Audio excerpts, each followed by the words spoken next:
Another person has responded to another allegations, and this response is rather interesting.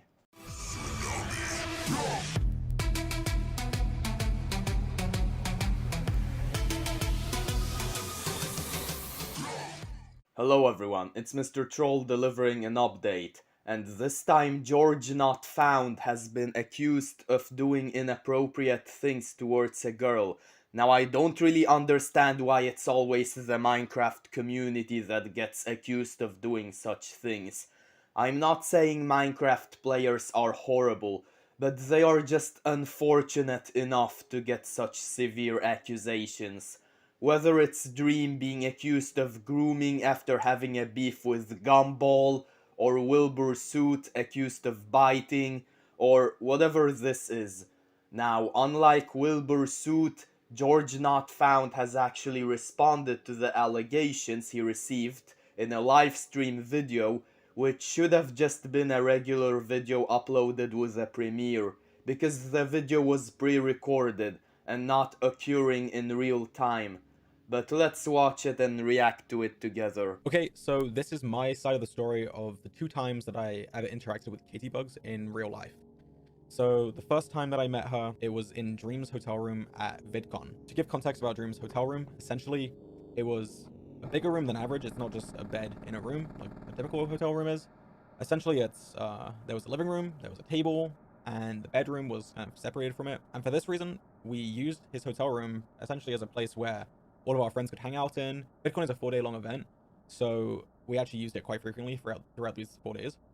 And we had creators, friends in and out of this room throughout the whole event. Now, the first night that I actually met Katie, I was with Dream in his hotel room, and Dream was in a group chat with 5 other people. These 5 people included Katie Bugs, her best friend, and 3 other of her friends. Now, these 5 people, they were at an official VidCon after party, and they wanted Dream to go meet up with them and hang out with them. But Dream actually didn't want to hang out with them, and the reason is because at the time he was wearing his Dream mask a lot, and he felt uncomfortable wearing it because it's the whole mask on your face. So he just didn't want to go to the party particularly. He even suggested that they shouldn't come because he was assuming that they were having more fun where they were. They reassured him that that wasn't the case. They were bored and they wanted him to come. So now these 5 people are trying to come to the hotel, but the problem with that is to get into the hotel you need to have a VidCon creator badge. And only 2 of the people in the group chat actually had this badge. That was Katie and her best friend. So eventually what happened is Katie and 2 of her other friends came to Dream's hotel room. This was my first time actually meeting them in real life. I didn't even know who they were before meeting them. And then we essentially just were playing drinking games in the hotel room. We were just having fun, talking with each other. Nothing crazy in particular. Now, one thing Katie said retrospectively, looking back at the scenario, is that I was flirting with her throughout the night and that she was uncomfortable with this because of our age difference. At the time, she was 18 and I was 26. She actually assumed I didn't know her age because she had never said it. But then later, I had actually DM'd her on Instagram. And because of this, she says that it is confirmed that I know her age. To give some context to this scenario and to why I didn't know her age, my perspective of things is that I am with people that are over the age of 21 in a scenario where we are doing things that people that are over the age of 21 are doing, like drinking. And also the people that came from an event where they had very heavy security. This was an official VidCon after party. And with previous VidCon after parties, I even had problems getting into these events. There was one time where they didn't let me in because they couldn't confirm the legitimacy of my UK ID. They said they weren't trained to look at foreign IDs.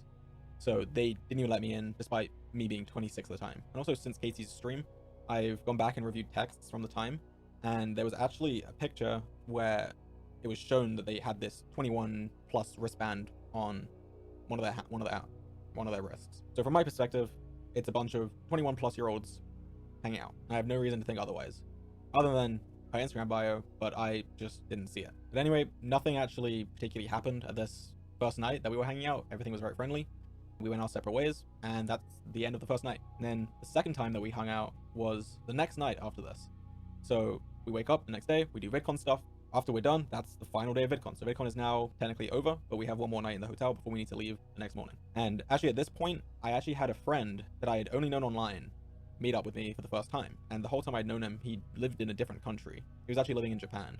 And I had told him I was going to VidCon, and he actually just happened to be in California at the same date. So the dates aligned, and we made plans to meet up. Now, he arrived early evening. I think it was around 5, 6 p.m. We were just hanging out in my room. Dream messaged me. I'm bored. Can you come to my room, let's hang out, essentially. That's what we did. Me and my friend that I just met physically, I mean, I knew him online, went up to Dream's room, and we were hanging out. And again, the same scenario happens from the night before. They are trying to get him to go out to another party that they were at, and same story, Dream didn't want to go, but was open to them coming here. And again, that is what happened. But this time, their friends were actually all able to get in. I don't know how they did it, but Katie, her best friend, and 3 other of her friends ended up coming to the room, which had me, Dream, and my online friend that I just met. So 8 people total in this room at this point. This night was very similar to the one before. We were just hanging out, playing games, drinking, and just having a good time. So something I actually want to point out before I continue with the rest of the story is the way that she phrases some things in her story. Instead of saying that her and the rest of her friends actually wanted to come to the hotel to hang out with us, she said that one friend was invited by Dream, but she didn't want to go alone.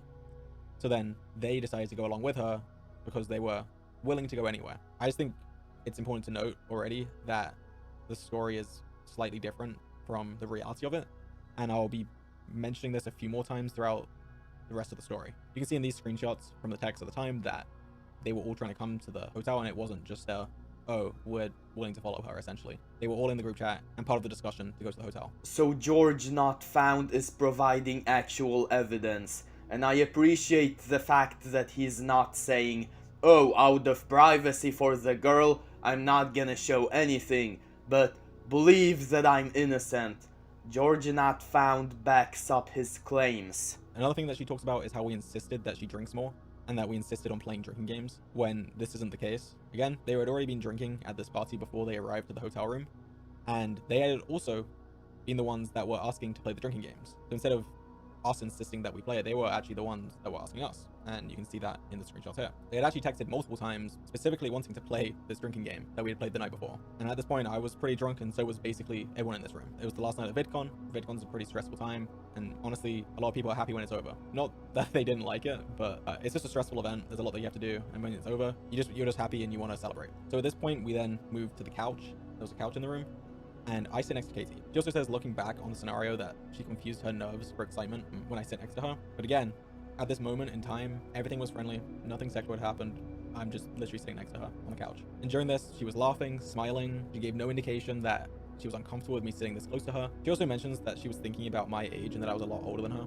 Again, she was 18 and I was 26 at the time. And again, to clarify, I actually didn't know how old she was, despite her claiming that I did, just because it was in her bio. And it was clear to anyone there that she was not uncomfortable with me sitting next to her. And eventually, 2 of the people that came to the hotel room left. So then it was just down to me, Dream, my online friend, Katie, Katie's best friend, and a 6th mutual friend. Next, she says, this is a quote, resorted to playing games on her phone to avoid the awkward situation. Now, I just don't see how this is the case. She's implying that she is using her phone to essentially escape, such an awkward scenario that she's in, but that's just not how it happened, and this is why. She brought up the phone game as kind of a point.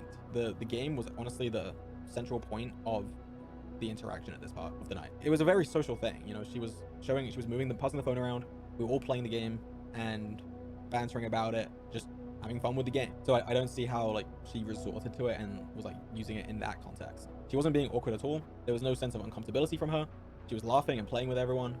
And yeah, I'm not really sure why she phrased it like this. We actually continued to send each other high score updates even weeks after the event. To add further context to this moment, we were all actually sitting on the couch that was in the hotel room playing this game on her phone.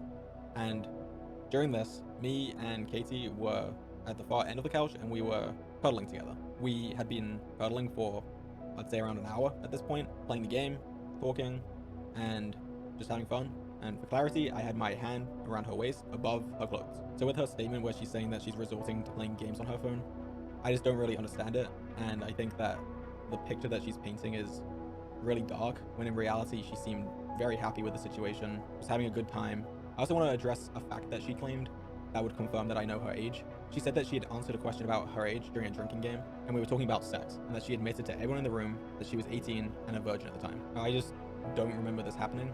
I'm not saying this to just pretend like it didn't happen. I'm not saying it didn't happen. I did not hear it happen. We're not just all sitting down and not moving. It's a chaotic environment. I could have been getting a drink. I could have been talking to someone else. I just did not know that was said. Oh, so this happened in America. Now, what I'm about to say is not very relevant to the situation, but I just wanna point out how it bothers me when Americans get freaked out when 18-year-olds drink alcohol. This is the norm in literally most of the world. I get that Americans are not used to people drinking under the age of 21, but like, come on. At least they should know something about the rest of the world, or else they're ignorant. Oh wait, most Americans are ignorant. I should have realized that.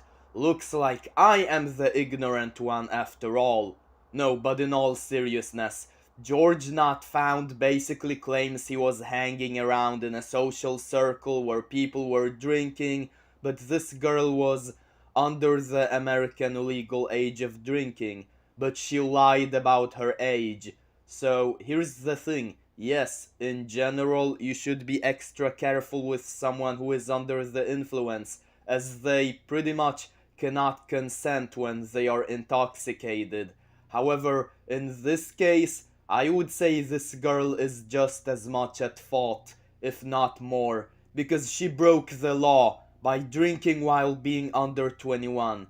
And George, well, did not break the law. He just did this. Another quote from her stream I want to address. She says, "There was more alcohol in the room and we were encouraged to drink some more as they offered the bottles to us. They said they would join us in drinking and insisted on drinking games. They had already been drinking before they arrived. They were drunk, and the way this is phrased, it makes us out to look like we're kind of preying on them and like forcing them to drink when they didn't want to, when that's not the case. And as I mentioned earlier, they were even the ones asking to play the drinking games via the texts before they had even arrived." So then, this is when her most important claim happens. I'm just going to read the quote. She says, "Out of nowhere, I felt him slip his hand under my clothes, sitting next to me on the couch, in front of everyone. He disguised it with a simple, 'Are you ticklish?'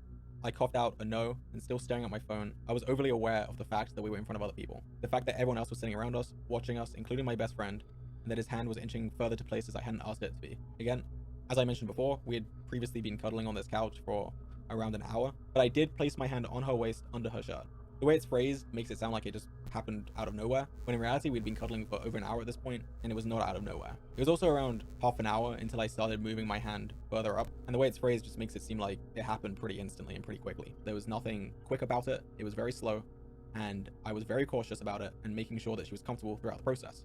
Me and Katie were very touchy, very cuddly, and very slowly got more intimate. I've always been overly cautious with consent, and this is not just because I'm a creator. I've been like this since before I was a creator, and I think that's just the way I am and just the way it should be. Nothing came out of nowhere. Everything progressed very slowly throughout the night. And also, before I continue, I want to make it clear that the furthest anything ever got was under the shirt touching and cuddling. Now, obviously, people don't typically ask if everything is okay, even such as touching someone's waist under their shirt before they do it. But in this case, I was extremely slow, and she was engaging with me the entire time, laughing, cuddling with me, and even playfully fighting me for the game that we were playing. Again, the quote that she said, "He disguised it with a simple, 'Are you ticklish?' I coughed out a no." She's implying that it's with malicious intent, and that she coughed out a no would also imply that I should be able to tell that she was uncomfortable with it. She says, later, "He made a game out of my embarrassment where he would touch me in certain areas to make me lose the game I was playing." Now, I actually remember this quite vividly. I remember she was playing the game, and there were parts where it would be very easy to lose if you were distracted.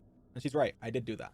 There were points where she was playing the game, and she was at a point where it was easy for her to mess up, and I would, for example, tickle her or like squeeze her, and when I did this, she would laugh, she would turn around and smile at me, or she would play fight with me because I just made her lose the game. She also says how, quote, "I didn't speak or move. I remember being afraid to even breathe. I stayed there for a while, hoping my stillness could make me disappear." Now, to reiterate, anytime that I did this, it was met with her either smiling, laughing, play fighting with me, and there was no reason for me to believe that she was uncomfortable with it. She was not moving. She was not speaking. Of course, I don't believe that silence is consent. I just want to make sure that it is abundantly clear. She was visibly and physically responding well to everything that we were doing. So it looks like GeorgeNotFound's pretty damn innocent. Now this is worth bringing up because as soon as he got those allegations, people were bombarding him with death threats on Twitter, I mean X, which is a behavior I do not tolerate. Like, people wanted worse things to happen to GeorgeNotFound than the things he was actually accused of. And also, people on X were quick enough to jump to conclusions without realizing he might be innocent. Look, in the video I made on Wilbur Suit, I called him a waste of human space hypothetically. I said that was true assuming the allegations were true, so people on X really need to chill the heck out.